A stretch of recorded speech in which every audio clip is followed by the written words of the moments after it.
Element 1. Workplace hazards and risk control. 1. Outline the welfare facilities that should be provided in the building. Drinking water, access to wholesome drinking water. If non-potable water is also available, then supplies should be clearly labeled to distinguish between the two.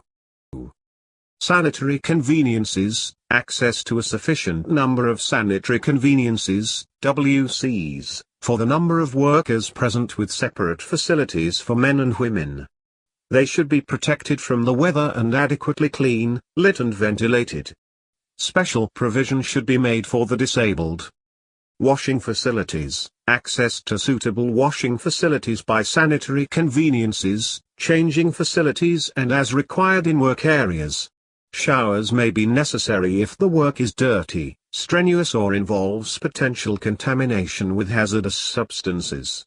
Washing facilities should have hot and cold, or warm, running water, soap and towels, or other means of drying. Changing rooms, suitable changing facilities if workers have to change into special workwear and this involves significant undressing. These should be adequately lit, clean and ventilated, with separate facilities for men and women.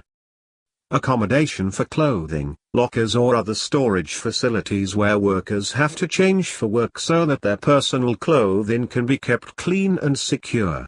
Separate storage for dirty work clothing may be necessary to prevent cross-contamination. Resting and eating facilities, access to suitable rest areas where workers can take a break from work. Such areas should have sufficient seating and be away from hazardous work areas, allowing workers to remove PPE and relax. Eating facilities should be provided so that food can be eaten in a hygienic environment. If hot food is not provided at work, then basic facilities might be provided so workers can make their own hot drinks and food. 2. Identify prevention strategies an organization could consider to reduce the risk of violence towards workers. 8.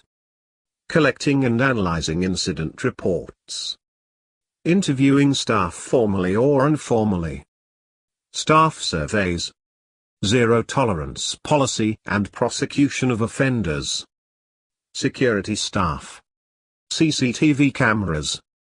Security doors between public areas and staff areas. Minimize queues and waiting times. Clear announcements about waiting times. Training for staff, for example. Providing a good quality service. Diffusing aggression. Screens between staff and public. Panic alarms. Pleasant environment. Preventing violence to workers conducting home visits. No lone working or no lone working in certain high-risk areas. Keeping records of past incidents and vetting customers. Visit logging with supervisor. Pre- and post-visit telephone calls. Training for staff, for example.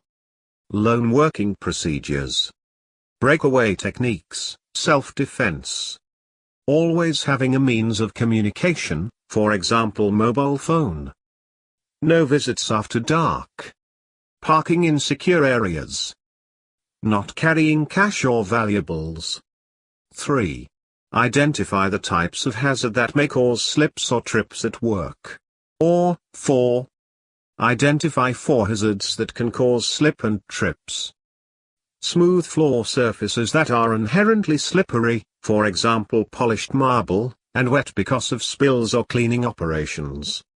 Contamination of a floor with a slippery contaminant, for example fat or leaves. Frost and ice, for example outside pavements in winter or the floor in a freezer. Note that a person's footwear can make a big difference to how vulnerable they are to slipping on a floor. Uneven or loose floor surfaces, for example broken paving slab, poorly laid floor mat. Trailing cables, for example the flex of a vacuum cleaner. Objects on the floor, for example a bag left on the floor. 2. Outline how slips and trip hazards in the workplace might be controlled.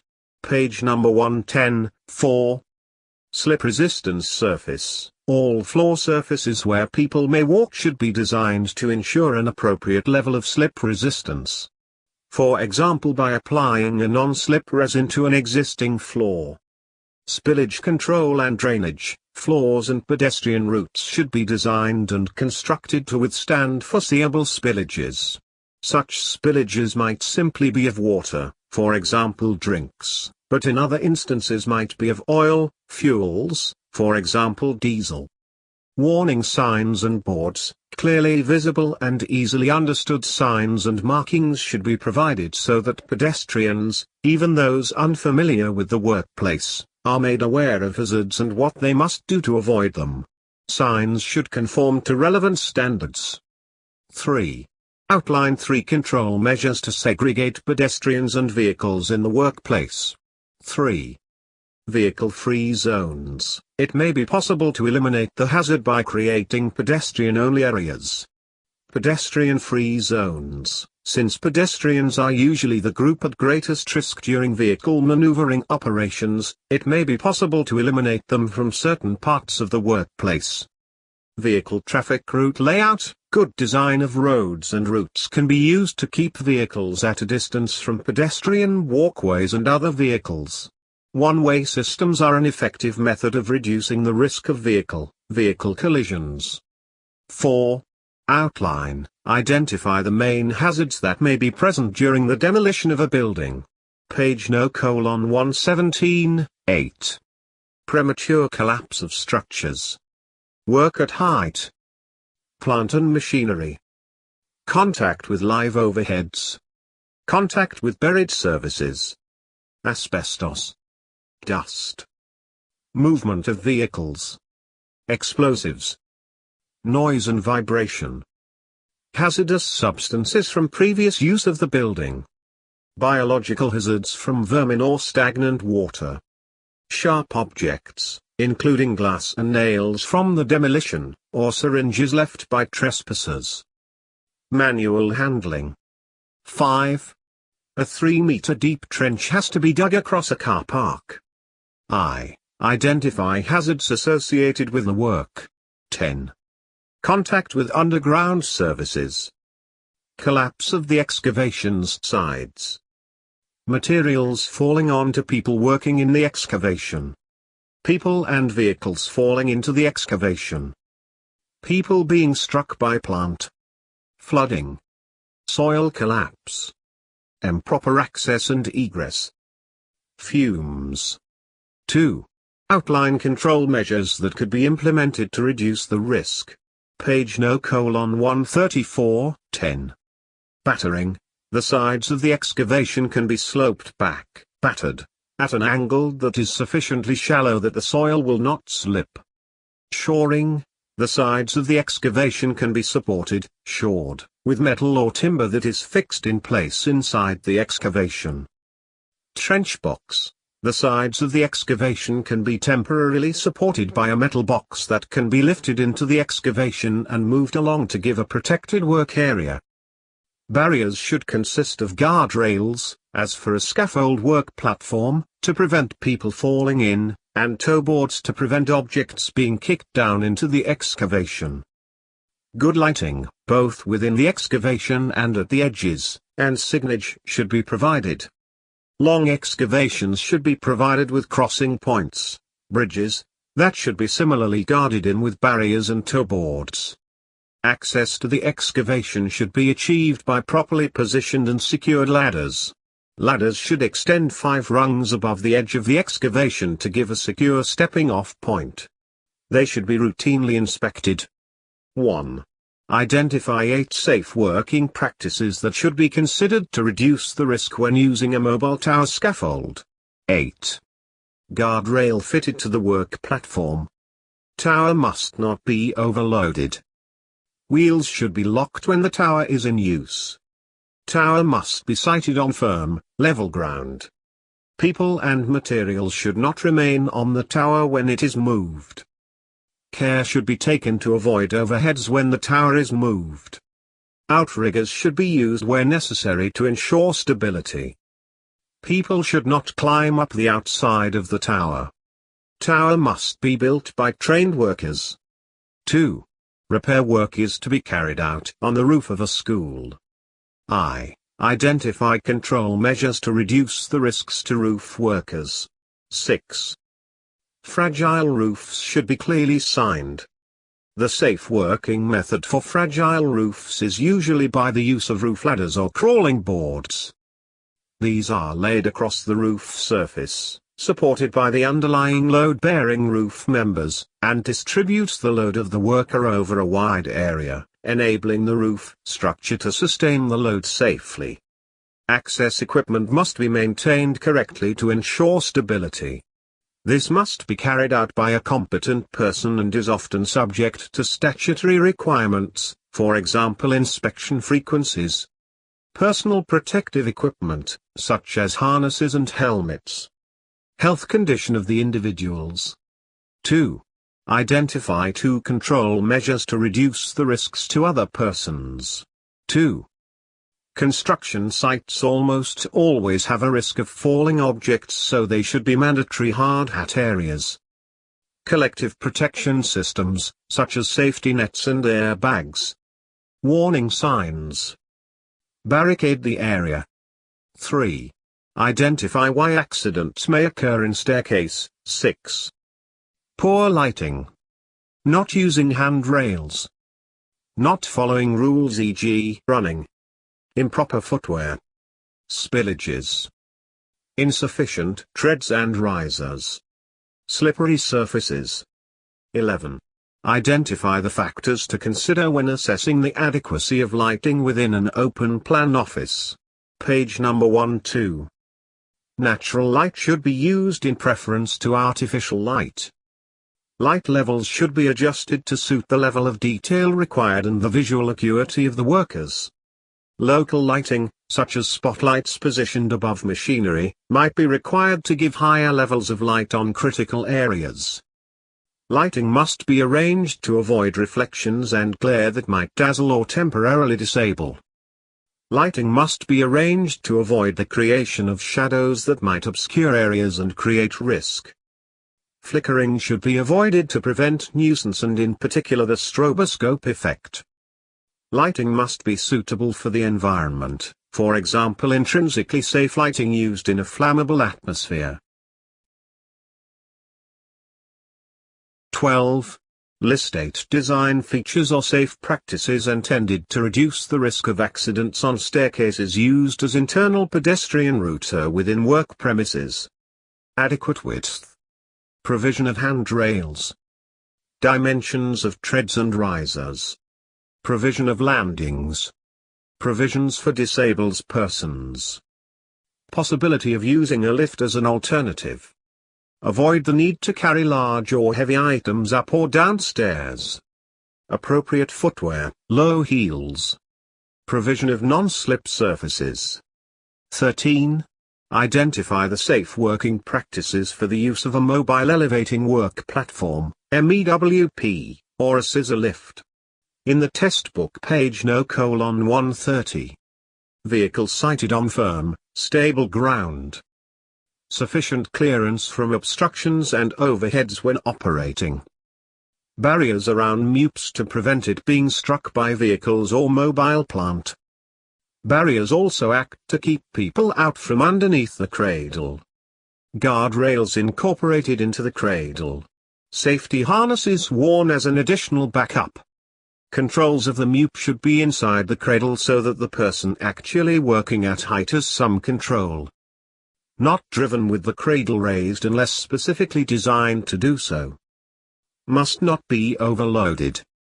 Must be inspected as an item of lifting equipment designed to carry people. Use restricted to trained, authorized staff only. 14. An independent tied scaffold is to be erected on a building in a busy town center location.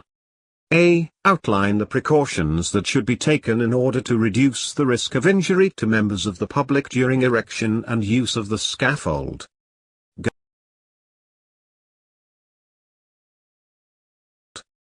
Guardrail fitted to the work platform. Tower must not be overloaded. Wheels should be locked when the tower is in use. Tower must be sited on firm, level ground. People and materials should not remain on the tower when it is moved. Care should be taken to avoid overheads when the tower is moved. Outriggers should be used where necessary to ensure stability. People should not climb up the outside of the tower. Tower must be built by trained workers. B. Outline the inspection requirements for an independent tied scaffold. When they are first erected. After any substantial alteration. After any event that may affect their stability, e.g. after being struck by a vehicle or after high winds. Periodically, typically weekly. Points to check would include condition of the tubes, especially standards. Tying and bracing. Condition of the work platform. Edge protection, guardrails, toe boards. 15. Workers who deal with the public may be subject to violent behavior. A. Give the meaning of work-related violence. Any incident in which a person is abused, threatened or assaulted in circumstances relating to their work. B. Identify reasons why a member of the public may behave violently towards a worker.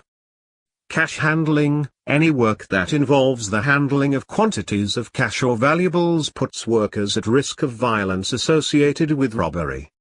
Loan working. Any loan working that takes the worker into urban areas or puts them in contact with members of the public at remote or private locations. Representing authority. Any work where the worker represents authority, such as police, traffic wardens, etc. Wearing a uniform. Uniforms are often seen as a symbol of authority, but even where they are not, workers may still be singled out for abuse. Dealing with people under stress. When people are under stress, they are less capable of handling their emotions and can lose control. Dealing with people under the influence of drugs and alcohol, or with mental health problems, when normal inhibitions on behavior have been affected. 14. The influence of drugs on workers in the workplace can have a significant effect on health and safety. A. Identify possible reasons why a person may be in possession of drugs in the workplace due to work pressure. Loneliness. Work alone. Family influence. Regular habit. B. Outline control measures that an employer could take in order to reduce the misuse of drugs in the workplace. Page number 17. Rules restricting access to alcohol in the workplace or during working hours. Statutory legal requirements prohibiting workers from being under the influence of drugs and alcohol. Non-statutory requirements prohibiting workers from being under the influence of drugs and alcohol that have been set by the employer. Arrangements for any random drugs and alcohol testing those workers will be subject to. Arrangements for workers to have access to rehabilitation and treatment programs if they admit to having a problem. Disciplinary procedures for workers who refuse assistance, refuse to be tested, or who fail a test. Provision of information, instruction and training to workers, supervisors and managers. 15. Identify ways in which accidents may be prevented when using portable ladders as a means of access. Page number 126. Site on a solid, flat base so that the feet do not sink into the ground. Height should only be supported on the stiles, never on the rungs. Angle of the ladder should ideally be 75 degrees to the horizontal or at a ratio of 1 to 4 distance away from the wall to height, 1 out, 4 up. Top of the ladder must rest against a solid support. Ideally the ladder should be secured at the top. Middle. Do not sight or handle near live overheads. If this is not possible, then guy ropes should be attached and secured to firm supports.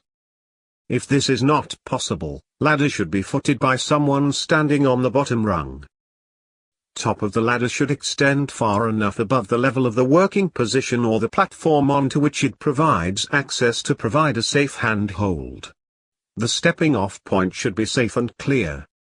Only one person should climb on the ladder at any one time. Nothing should be carried in the hands while climbing, so that both hands are free to grasp the stiles. Wooden ladders should not be painted as this can hide defects. 18a. Identify the issues that should be considered to help ensure that a new item of work equipment is suitable for use. 5. Tools and parts are only used for their intended purpose, within their design specification. For example, the maximum speed of a cutting disc should not be exceeded, and in an environment that they are suitable for. Necessary guards and safety devices are always used, for example the self-adjusting guard fitted to a portable circular saw. Necessary personal protective equipment is always used, for example eye protection when using a chainsaw. Trailing power cables or pipes are carefully positioned so that they do not present a trip hazard and will not be damaged by the tool or passing vehicles, etc. Make sure third-party certificate is available to ensure the fitness of the equipment. If required, ensure all personnel are moved away from the equipment before being used. B. Identify measures that could be taken to help ensure that an item of work equipment remains in a suitable condition. 3. Regular maintenance. Do not overload the machine during its work process. Only trained personnel to work on the machine. Never use the equipment for those jobs which are not designed for it. 19. Outline factors to be considered when undertaking an assessment of health risks from a hazardous substance to be used in the workplace. 8. The hazardous nature of the substance present, is it toxic, corrosive, carcinogenic, etc. The potential ill health effects. Will the substance cause minor ill health or very serious disease, and will these result from short-term or long-term exposure? The physical forms that the substance takes in the workplace. Is it a solid, liquid, vapor, dust, fume, etc.? The routes of entry the substance can take in order to cause harm. Is it harmful by inhalation, ingestion, skin absorption, etc.? The quantity of the hazardous substance present in the workplace, including the total quantities stored and the quantities in use or created at any one time. The concentration of the substance, if stored or used neat or diluted, and the concentration in the air if airborne. The number of people potentially exposed and any vulnerable groups or individuals, such as pregnant women or the infirm. The frequency of exposure, will people be exposed once a week, once a day or continuously? The duration of exposure, will exposure be very brief, last for several hours or last all day? The control measures that are already in place, such as ventilation systems and PPE.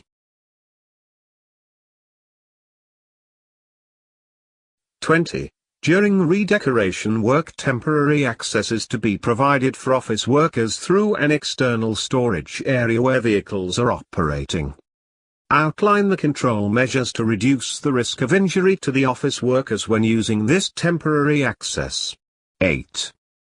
Make sure that adequate warning signs are posted on the site. Training to be given to all employees with regards to the temporary arrangement. Banksman to be provided on the crossing areas. If possible, one-way system to be implemented. During night time, ensure that adequate lighting arrangements are provided for clear visibility to operators as well as pedestrians. Reduce the speed limit during these time to ensure more safe. Provision of high visibility jackets to all pedestrians.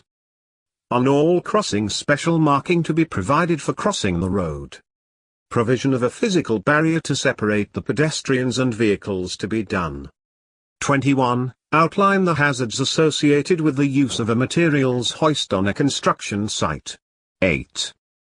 Falling objects, such as the load falling from the hoist, or the hoist itself falling due to structural failure. Being struck by the load during a lifting operation. Becoming entangled in moving parts. Falls from height, from a landing level or from the platform of the lift itself. Being struck by landing levels, parts of any enclosure or other projections while riding on the platform of the lift. Element 2, Transport hazards and risk control. 1. Identify measures to reduce the risk to pedestrians and vehicles in the workplace. 5. As part of the risk assessment, transport hazards must be identified and assessed. The provision of designated safe crossing points and refuges. Fitting vehicles with audible or visual alarms, for example, to give warning of a reversing operation. The use of a banksman to ensure safe vehicle movement in areas where pedestrians are likely to be present. Ensuring a good standard of visibility by the provision of mirrors, transparent doors and CCTV.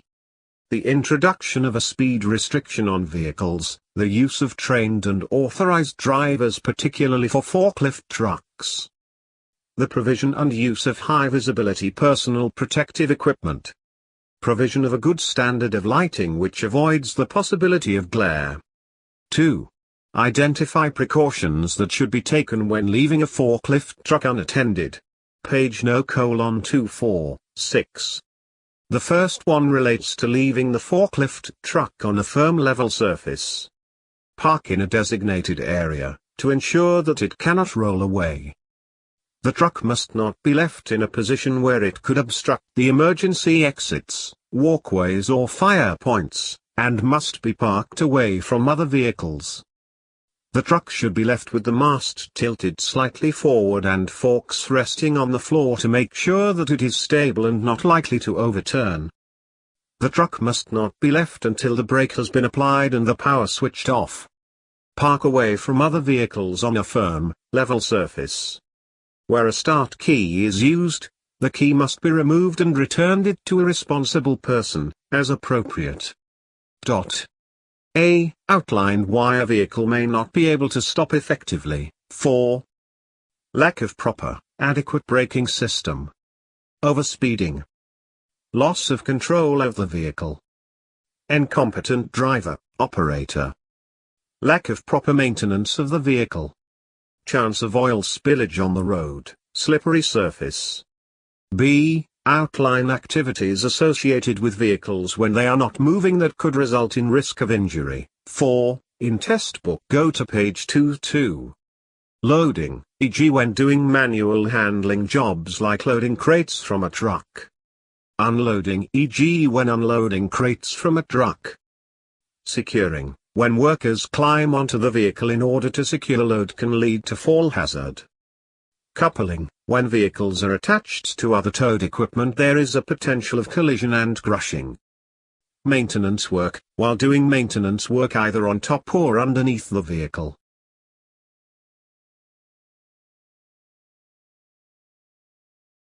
Four.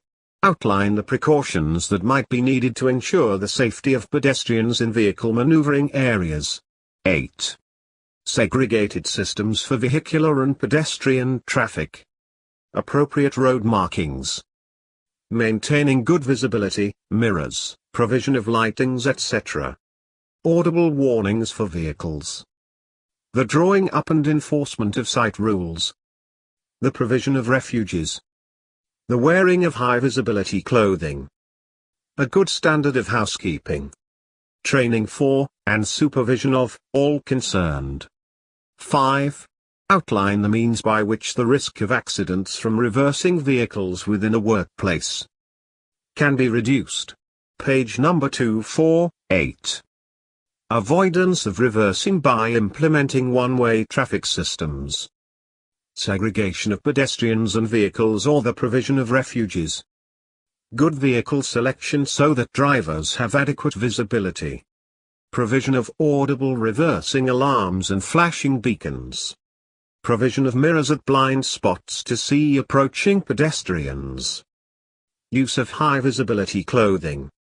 Ensuring that the area is well lit. Provision of banksmen. Training for drivers and pedestrians working in the area. 5. Forklift trucks are operating in a busy workplace. Identify suitable control measures to reduce the risk of collision with workers.